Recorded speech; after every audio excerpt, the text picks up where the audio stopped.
ख्रिस्तामध्ये माझ्या प्रिय भाविकांनो, प्रभू येशू ख्रिस्ताने आपल्या देवाच्या राज्याची तुलना निसर्गातील वेगवेगळ्या गोष्टीशी केलेली आहे। देवाचं राज्य म्हणजेच एका खमीराप्रमाणे आहे। देवाचं राज्य म्हणजेच जमिनीमध्ये पडलेले एका बी प्रमाणे आहे। देवाचं राज्य म्हणजेच अनेक लोकांना मेजवानी देण्यासारखं आहे। देवाचं राज्य अशा प्रकारे आहे, देवाचं राज्य तशा प्रकारे आहे। निसर्गातील वेगवेगळ्या गोष्टींचे उदाहरण देऊन प्रभू येशू ख्रिस्ताने देवाचं राज्य नक्की काय आहे याचं रहस्य आपल्या समोर उलगडण्याचा प्रयत्न केलेला आहे। थोडक्यात सांगायचं झालं म्हणजे देवाचं राज्य नक्की काय आहे। जिथे प्रेम आहे तेथे देवाचं राज्य आहे।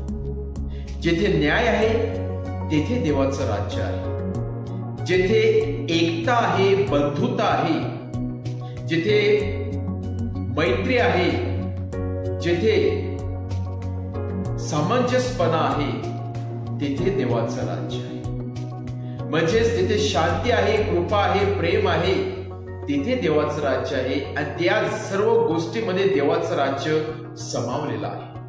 आणि म्हणून पुष्कळ वेळा प्रभू येशू ख्रिस्ताने आपल्या शिष्यांना देवाचं राज्य तयार करण्यासाठी पाठवलेलं आहे। आणि प्रत्येकाकडे गुरुकिल्ली दिलेली आहे की देवाचं राज्य आपण स्वतःपासून सुरू करू शकतो, कारण देवाचं राज्य हे आपल्यामध्ये लपलेलं आहे, आपल्या जीवनामध्ये आहे आणि आपल्यापासून ते आपण तयार करू शकतो आणि इतरांपर्यंत पोहोचू शकतो।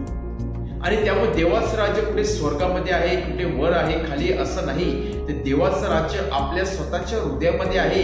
फक्त एवढंच की ते आपल्याला बाहेर आणायचं आहे आणि इतरांना द्यायचं आहे। आणि त्यामुळे परत एकदा आज प्रभू येशू ख्रिस्त देवाच्या राज्याची तुलना एका जाळ्यामध्ये सापडलेल्या वेगवेगळ्या प्रकारच्या मासळीशी करत आहे।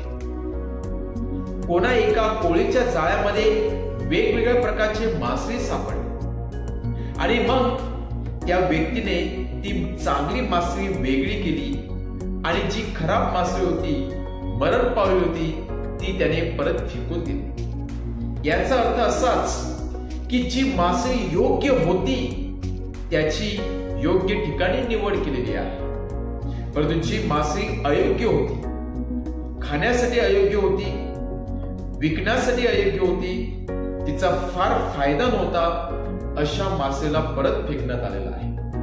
आणि म्हणून प्रभू येशू ख्रिस्त सांगत की स्वर्गाचं राज्य परत एकदा या चांगल्या निवडलेल्या मासळीप्रमाणे आहे। कारण शेवटच्या दिवशी परमेश्वर प्रत्येकाकडून जाब विचारणार आहे आणि त्याची निवड करणार आहे। हे निवड कशावरती अवलंबून असणार आहे? स्वतःच्या कर्तृत्वावरती अवलंबून असणार आहे, स्वतःच्या जीवनावरती अवलंबून असणार आहे की जे स्वर्गाच्या राज्याची बी आपल्या हृदयामध्ये ठेवण्यात आलेली होती त्याचा आपण कितपर्यंत फायदा केलेला आहे, त्याचा आपण किती उपयोग केलेला आहे, की किंवा त्यासाठी आपण किती प्रयत्न करत आहोत, या गोष्टीच्या आधारावरती आपल्या स्वर्गामध्ये प्रवेश होणार। परमेश्वर नक्कीच आपल्या मनामध्ये भीती घालत नाही, पण परमेश्वर आपल्याला नेहमी सुधारण्यासाठी नवीन नवीन संधी देत असतो।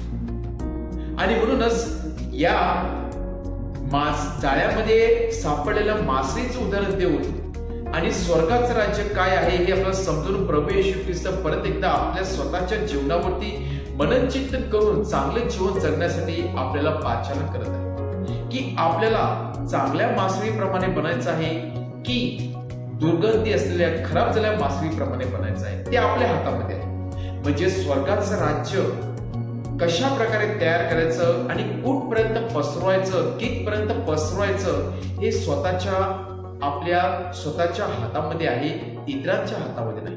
आणि त्यामुळे प्रभू येशू ख्रिस्त सांगत आहे की ते स्वर्गाचं राज्य आपण स्वतः तयार करण्यासाठी प्रयत्न केला पाहिजे।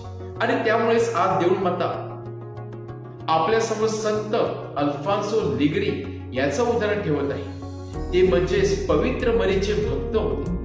अनेक मेडिटेशनद्वारे, प्रार्थनेद्वारे त्याने आपल्यामधील लपलेलं स्वर्गाचं राज्य इतरांना देण्याचा प्रयत्न केला। आपल्या या राज्यामध्ये इतरांना सामावण्याचा प्रयत्न केला, इतरांना परमेश्वराकडे आणण्याचा प्रयत्न केलेला आहे. आणि म्हणून आज देऊळ माता संत अल्फान्सोस लेगरी याचं उदाहरण आपल्या समोर ठेवून आपल्या सर्वांना त्या स्वर्गाच्या राज्याच्या वाढीसाठी प्रयत्न करण्यासाठी पाचारण करत आहे. म्हणजेच शांती प्रस्थापित करण्यासाठी पाचारण करत आहे, न्याय देण्यासाठी पाचारण करत आहे, किंवा मैत्रीचं वातावरण, चांगलं वातावरण निर्माण करण्यासाठी, एकमेकांना क्षमा करण्यासाठी आपल्याला पाचारण करत आहे. आणि ज्या गोष्टी स्वर्गाच्या राज्यासाठी हितकारक नाही किंवा हानिकारक आहे ते म्हणजे राग, द्वेष, मत्सर, कलह, या सर्व गोष्टीला आपल्याला त्या वाईट झालेल्या मासळीप्रमाणे बाहेर टाकण्यासाठी पाचारण करत आहे, जेणेकरून एक चांगल्या मासळीप्रमाणे, चांगल्या जीवाप्रमाणे आपला प्रवेश स्वर्गामध्ये होणार आहे. आणि म्हणूनच आज परमेश्वराकडे सामर्थ्य मागूया ते स्वर्गाचे राज्य प्रस्थापित करण्यासाठी, ते स्वर्गाचे राज्य इतरांना देण्यासाठी आणि त्या वाढीसाठी कार्य करण्यासाठी. परमेश्वराची कृपा आपल्या सर्वांना लाभो, चांगले जीवन जगण्यासाठी, आणि पवित्र आत्म्याची कृपा आणि शक्ती आपल्या सर्वांना मिळो. आमेन.